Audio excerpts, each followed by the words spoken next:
नमस्कार फ्रेंड्स, हम बात कर रहे थे वाच्य प्रकरण में वाच्यों की। तो आपसे पहले हमने कर्मवाच्य और कर्तृवाच्य दो पढ़ लिए। हमारा रह गया हमारे पास भाववाच्य। देखो भाववाच्य में क्या है कि इसमें सबसे मुख्य बात ये ध्यान रखनी है कि इसमें कर्म नहीं पाया जाता। क्या नहीं पाया जाता? इसमें कर्म की अनुपस्थिति रहती है।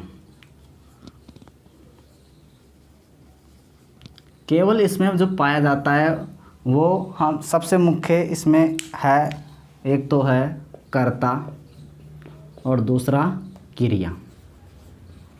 इसमें जो कर्ता आता है वो हमेशा तृतीया विभक्ति का आता है। तृतीया एक वचन भी हो सकता है, द्विवचन भी हो सकता है और बहुवचन भी हो सकता है।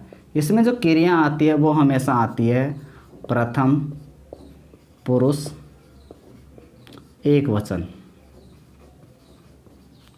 चाहे कर्ता एक वचन हो, द्विवचन हो या बहुवचन हो, प्रथम पुरुष का हो या उत्तम पुरुष का हो या फिर मध्यम पुरुष का हो, लेकिन हमारे पास जो क्रिया आएगी वो हमेशा प्रथम पुरुष एक वचन की ही क्रिया का यहाँ पर प्रयोग होगा। वो कैसे होगा? जैसे हमारे पास कोई वाक्य है, मान लेते हैं कि जैसे बालक पठति, ठीक है, बालक पठति। यहाँ पर जो कर्ता है और एक क्रिया है, कर्म यहाँ आया ही नहीं। तो हम बात कर रहे हैं कि ये बालक है, यहाँ पर प्रथमा विभक्ति एक वचन का प्रयोग हुआ है, लेकिन हम यहाँ पर जो प्रयोग करेंगे भाववाच्य जो बनाएंगे वो कैसे बनेगा कि जो बालक है उसमें तृतीया विभक्ति का प्रयोग करेंगे तो क्या आ जाएगा? बालकेन। ठीक है। अब क्रिया ये कह रहा है कि हमेशा प्रथम पुरुष एक वचन का प्रयोग करेंगे, लेकिन इसमें जो क्रिया प्रथम पुरुष एक वचन की आएगी वो कौन सी आएगी? हमेशा कौन सी आएगी? आत्मनि पद की ही क्रिया आएगी। तो हमने आत्मनि पद की आपको कर्मवाच्य पढ़ाया था, तब बताया था जैसे आपके पास पठ है, ये मूल धातु हो गए, आगे आपको यह जोड़ना है। ये कह रहा है कि प्रथम पुरुष एक वचन की ही लगानी है, तो प्रथम पुरुष एक वचन में ही यही बनता है, बालकेन पठ्यते। जैसे यहाँ पर आ गया कि कोई और दूसरा वाक्य आ गया, जैसे वयम, हम सब दौड़ते हैं, वयम धावामः, हम सब दौड़ते हैं। जो इसका जो भाववाच्य बनेगा वो कैसे बनेगा? जैसे वयम है, ठीक है, ये प्रथमा विभक्ति बहुवचन है, तो तृतीया विभक्ति बहुवचन में क्या आ जाएगा? अस्माभि।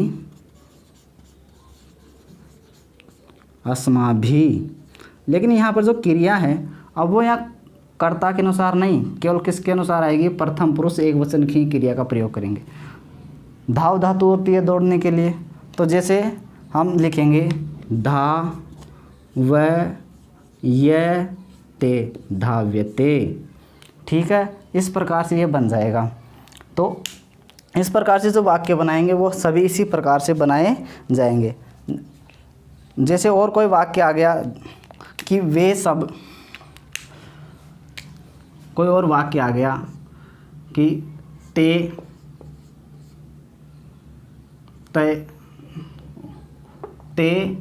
कुत्र गच्छन्ति। अब देखो ते आया है, आगे क्रिया है गच्छन्ति है, बहुवचन की क्रिया आ रही है, तो कर्ता भी कौन सा है? बहुवचन का है। प्रथमा विभक्ति बहुवचन का कर्ता है, तो यहाँ पर तृतीया विभक्ति बहुवचन का में कर्ता लगाना है।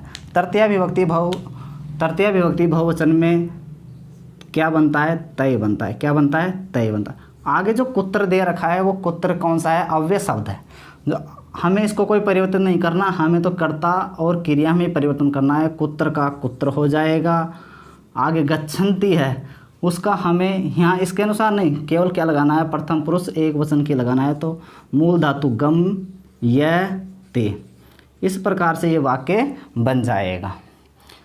देखो ये तो बात होती है हमारे पास वाच्यों की, लेकिन जब हमारे पास एग्जाम में जो प्रश्न आते हैं वो किस प्रकार से पूछे जाते हैं कि आपको तीनों प्रकार के किसी भी प्रकार का कोई वाक्य दे सकता है। यदि आपको कर्तृवाच्य का वाक्य दे देता है तो आपको उसमें कर्म में परिवर्तन करना है, कर्म का दे दिया जाता है तो उसको कर्म में परिवर्तन करना है, कर्तृवाच्य में परिवर्तन करना है।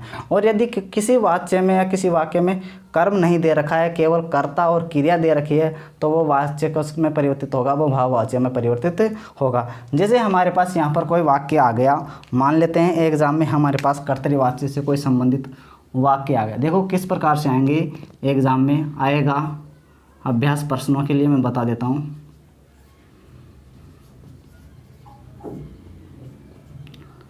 कि एग्जाम में जो प्रश्न पूछा जाएगा वो कैसे पूछा जाएगा कि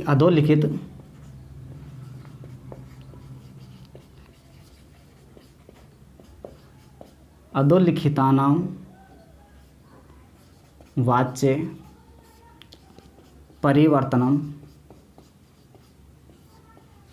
कुरुते।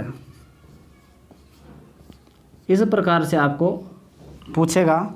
जैसे आपके पास कोई वाक्य आ गया, आप सबसे पहले कि वयम आंग्ल भाषायां पत्राणि लिखामः। हमारे पास पहला जो वाक्य है वो है वयम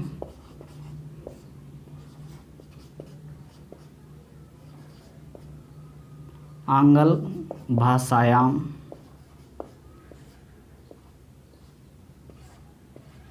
पत्राणि लिखामः। देखो अब सबसे पहले हम देखो इसको बनाएंगे तो कैसे देखेंगे। पहले हमें 3 चीज़ें नोट करनी है। पहले कर्ता, दूसरा कर्म और तीसरा क्रिया। यदि आपको इस प्रकार से कुछ भी नहीं आता है तो ये देखो यहाँ पर नोट कर लो, कर्ता, कर्म और क्रिया। अब ये देखना है यहाँ पर कर्ता क्या आया है, उत्तम पुरुष बहुवचन में है, मतलब यहाँ पर जो वयम है वो प्रथमा विभक्ति आ रही है। यहाँ पर जो क्रिया है वो किसके अनुसार आ रही है, वयम के अनुसार क्रिया का प्रयोग हो रहा है। और कर्म है उसमें कौन सी विभक्ति का प्रयोग हुआ है, द्वितीय विभक्ति का। तो मतलब हम ये समझेंगे कि ये जो वाक्य है वो कौन सा है, कर्तृवाच्य। कौन सा है, कर्तृवाच्य है। जब हम इसको परिवर्तन करेंगे तो किस में परिवर्तन करेंगे, कर्मवाच्य में परिवर्तन करेंगे। तो देखते हैं सबसे पहले कि वयम है, वयम को हम क्या तृतीय विभक्ति बहुवचन में क्या लिखते हैं, अस्माभिः। क्या लिखेंगे, अस्माभिः। ये कर्ता हमने परिवर्तन कर दिया, तृतीय विभक्ति में लिख दिया। आंग्ल भाषायां है, इसको ऐसे कैसे लिख देंगे, आंग्ल भाषायां, ऐसा कैसे हो गया। आगे कर्म है, कर्म में हमें पता है द्वितीय विभक्ति का प्रयोग हो रखा है यहाँ पर, लेकिन हम कौन सा करेंगे, यहाँ पर प्रथमा विभक्ति का करेंगे। वचन यहाँ पर बहुवचन है तो यहाँ भी बहुवचन में ही लिखेंगे। तो प्रथमा बहुवचन में भी जब पत्राणि का लिखेंगे तो वो क्या आ जाएगा, पत्राणि का पत्राणि रहेगा, पत्राणि। अब जब क्रिया का जब प्रयोग करेंगे किसके अनुसार करेंगे, हम कर्म के अनुसार करेंगे। जैसे यहाँ पर हमने लिख दिया लिख है, आगे क्या जोड़ना है, यह, और ये बहुवचन है तो क्रिया भी कौन सी आ जाएगी, बहुवचन की आ जाएगी, लिख्यन्ते हो जाएगा। ये जो वाक्य बना है वो कौन सा बना है, कर्मवाच्य से, कर्मवाच्य का जो वाक्य बना है। अगला जो वाक्य है वो हमारे पास किसी प्रकार से आ सकता है। जैसे तया, कोई वाक्य हमारे पास आ गया अगला कि तया अहम दृश्य। ये वाक्य आ गया हमारे पास कि इसको परिवर्तित करना है। अब हमें देखो सबसे पहले क्या देखना है कि कर्ता, कर्म और क्रिया। कर्ता यहाँ पर कौन सी विभक्ति दे रखी है, तृतीया दे रखी है। कर्म में कौन सी विभक्ति दे रखी है, प्रथमा दे रखी है। और आगे जो क्रिया दे रखी है वो किसके अनुसार दे रखी है, कर्म के अनुसार। तो हम इस वाक्य को जो मानेंगे वो कौन सा मानेंगे, अब इसे हम भाववाच्य मानेंगे। भाववाच्य का वाक्य है। जब हम इसको परिवर्तन करेंगे वो किस में करेंगे, हम कर्तृवाच्य में इसको परिवर्तित करेंगे। तो देखो कर्तृवाच्य में परिवर्तन करने के लिए क्या करेंगे, हम सबसे पहले इसमें कर्ता तृतीया है तो कर्तृ में परिवर्तन करने के लिए क्या आता है कि कर्तृवाच्य में जो कर्ता आता है वो हमेशा प्रथमा विभक्ति का प्रयोग होता है। तया जो आया है वो यहाँ क्या किस पे आया है, सा के लिए आया। किसके लिए आया है, सा। ठीक है। अहम है, अहम का द्वितीय, ये प्रथमा एक वचन है तो हमें कौन सी विभक्ति लगानी है, द्वितीय एक वचन। द्वितीय एकवचन में क्या आता है, हैम आमाम वयम, माम, क्या आ जाएगा, माम आ गया। आगे दृश्यते, इसमें दृश्य धातु है। दृश्य धातुओं का जो लकार चलता है लट लकार में, पश्यति पश्यत पश्यन्ति में चलता है, तो हमें क्रिया किसके अनुसार लगानी है, अब कर्ता के अनुसार लगानी है। तो इसमें जो क्रिया आ जाएगी वो क्या आ जाएगी, पश्यति क्रिया का प्रयोग हम इसमें करेंगे। तो ये जो वाक्य बनेगा वो किस में बन जाएगा, कर्तृवाच्य का वाक्य बन जाएगा। आगे जैसे मान लो कि कोई भी हमारे पास वाक्य आ गया कि किसी प्रकार से कोई वाक्य आ सकता है, जैसे कि कृष्ण आ गया, कोई वाक्य हमारे पास, कृष्णेन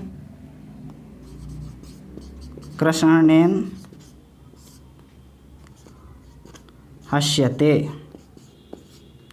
इस प्रकार से वाक्य आ गया। अब देखो इसमें कर्म नहीं दे रखा है, क्या क्या दे रखा है, क्रिया और कर्ता दे रखा है। जब इसको परिवर्तन करेंगे तो देखते हैं हम, सबसे पहले कर्ता और इसमें क्रिया है, तो ये जो वाक्य होगा वो कौन सा हो गया, भाववाच्य का हो गया। कौन सा हो गया, भाववाच्य हो गया।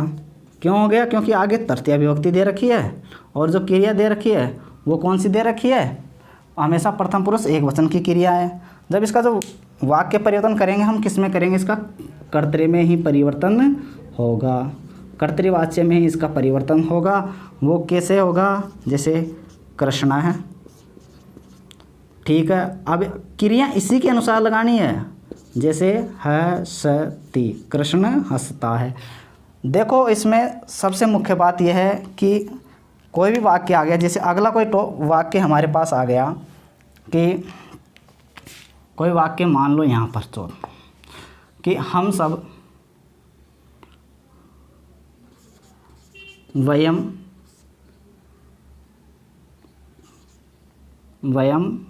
पठाम, हम सब पढ़ते हैं। जब इसको परिवर्तन करेंगे, देखो इसमें ना तो कर्म दे रखा है, क्या क्या दे रखा है, एक तो कर्ता दे रखा है और एक क्या दे रखा है, कर्ता दे रखा है और क्रिया दे रखा है। जब इसको परिवर्तन करेंगे तो हम देखते हैं इसमें कर्म नहीं है, तो वाक्य कर्तरी का है, तो किस में परिवर्तन होगा, भाववाच्य में परिवर्तन होगा। भाववाच्य में परिवर्तन करेंगे तो जैसे यहाँ पर वयम आया है, वयम को संस्कृत में प्रथमा विभक्ति बहुवचन है, तो हमें तृतीय विभक्ति बहुवचन लिखना है। तृतीय विभक्ति बहुवचन में क्या आ जाएगा, अस्माभि, हो गया।